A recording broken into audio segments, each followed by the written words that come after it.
Proper care for your fish pond. Maintaining the oxygen. Stress can cause a lot of problems in people, but did you know that fishes become stressed too? You will know more about this if you have a pond in your garden or backyard. In fact, a lot of fish pond owners are alarmed if their fishes die unexpectedly. One effective way for the proper care for your fish pond is maintaining the oxygen level in the right amount. Fishes get stressed if there isn't enough oxygen in the water. This is an environmental stressor that causes frequent fish deaths in ponds. So what causes the diminished supply of oxygen for the fishes? Firstly, you have to give attention to the growth of algae in the pond. Blooming algae is a major factor in oxygen loss. During daytime, these algae produce oxygen, but at night time, it will consume oxygen.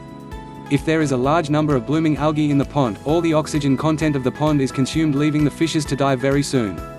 And algae blooming is not just the problem, its sudden death can also deplete the oxygen supply of the pond. Remember, a while ago, it was mentioned that algae produces oxygen. Sudden death of algae can also deplete the production of oxygen in the pond. Decomposing algae consumes oxygen. You can notice this if the fishes are always gulping at the surface for oxygen every 6 minutes at the start of algae death. If you have many fishes in the pond, you have to give enough attention to their oxygen supply. Environmental imbalance can also cause death, like warm water temperatures. If you don't want the fishes to be on a critical state, you have to properly care for them. Warm temperature of water also decreases its capacity to hold or retain oxygen. If you want, you can also use water aerating devices like waterfalls and small fountains. However, this is not sufficient. When the temperature reaches 80 degrees Fahrenheit, you have to introduce brisk aeration for additional oxygen. Not all fish pond owners have oxygen testing devices, and if you don't have one at home, you should make sure that you provide continual aeration. Observe the growth of algae and the water temperature. If you think that additional or supplemental aeration is required, don't hesitate to do it day or night. At present, there are studies being conducted on harmful and toxic algae. Make sure that your pond does not host these toxic algae, otherwise all your fishes will all die.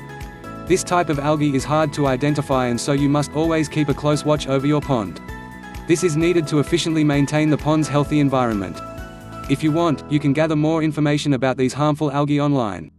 If you have the right knowledge, you can take good care of your fishes. In order to increase the lifespan of your fishes, always check for the oxygen levels of your pond. Taking care of the fishes is hard work and it demands some of your precious time, but the rewards are priceless. Seeing the fishes grow and the pond flourishing with life is enough to make owners of the ponds very happy and contented. Don't forget about this very important factor: oxygen. Don't allow your fishes to become stressed due to insufficient supply of oxygen.